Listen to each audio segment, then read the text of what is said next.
Welcome to another episode of Seyi podcast. And on today's episode, we are covering the story of the Awujale of Ijebu land.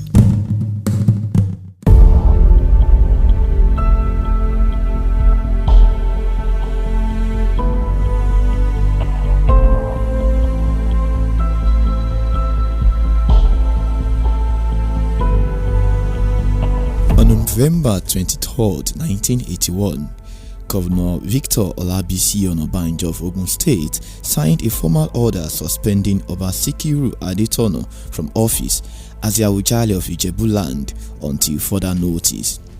However, it soon turned to a deposition and the removal was scheduled to take effect on January 2nd, 1984. But the Muhammadu Buhari coup of December 31st, 1983, which toppled President Seyi Shagari's civilian government, altered the plan.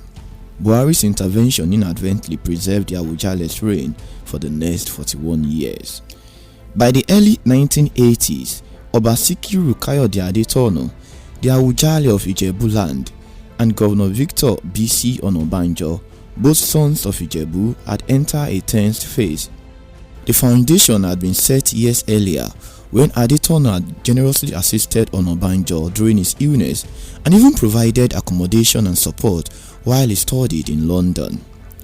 Yet, as politics took center stage, friendship gave way to rivalry and personal ire would lead to a constitutional crisis. In August 1981, Oba Adetono wrote to the governor notifying him of his upcoming trip to London for medical reasons, including his overseas address and phone number, purely informative, not requesting permission. Onabanjo replied, demanding more details of the trip and the health grounds, apparently implying that it needed his approval. Oba Adetono bristled, reminding him that his letter was purely a courtesy and that as a traditional monarch, he did not require permission to travel. Defiant, he departed anyway, changing his phone number to avoid further contact.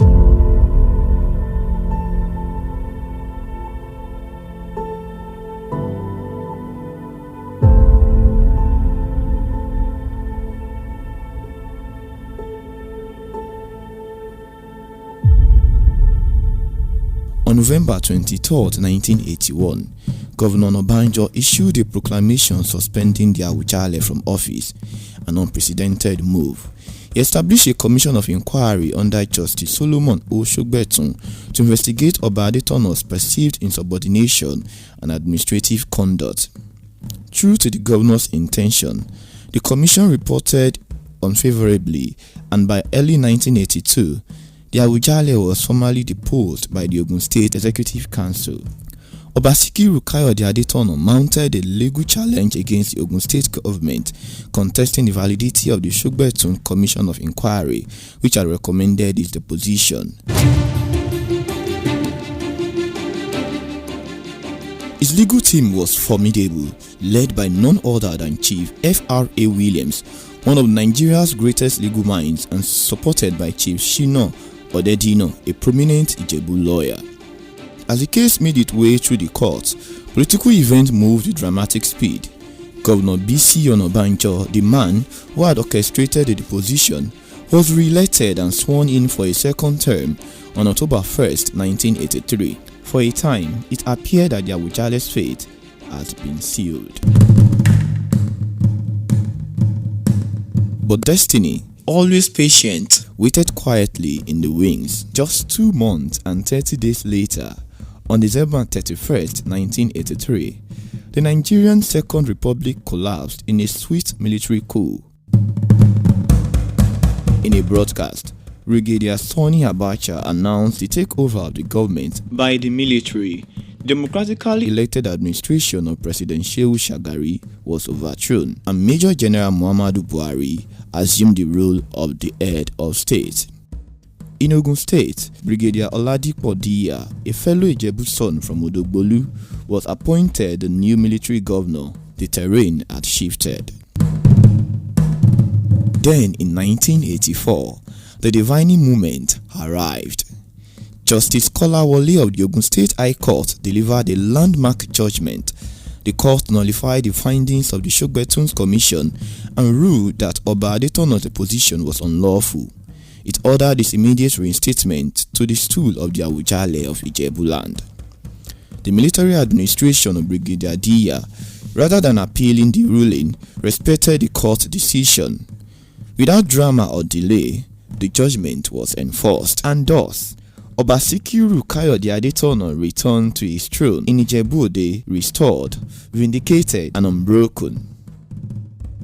The monarch who had been deposed returned not in disgrace but in quiet triumph, like a cat with 9 lives.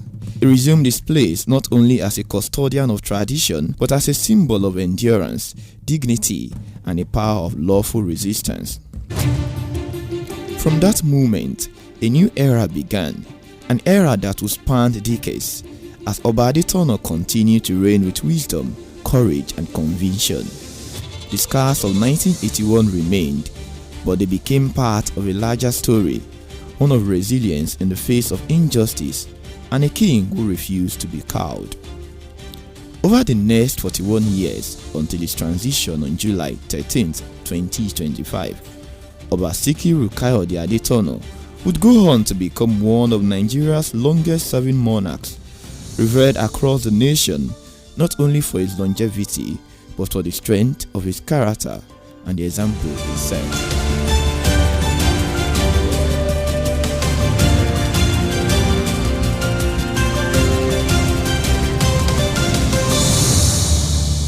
That was an intense story on the Awujale of Ijebuland. Thank you for listening to this episode of Awújale Seyi podcast. Stay tuned for more info. Till next time, I remain Awujale. Don't forget to listen to our podcast on Spotify, YouTube, and AudioMac, and leave a comment, and also invite your friends and family to listen to this podcast. Awújale Seyi podcast, one podcast, countless stories.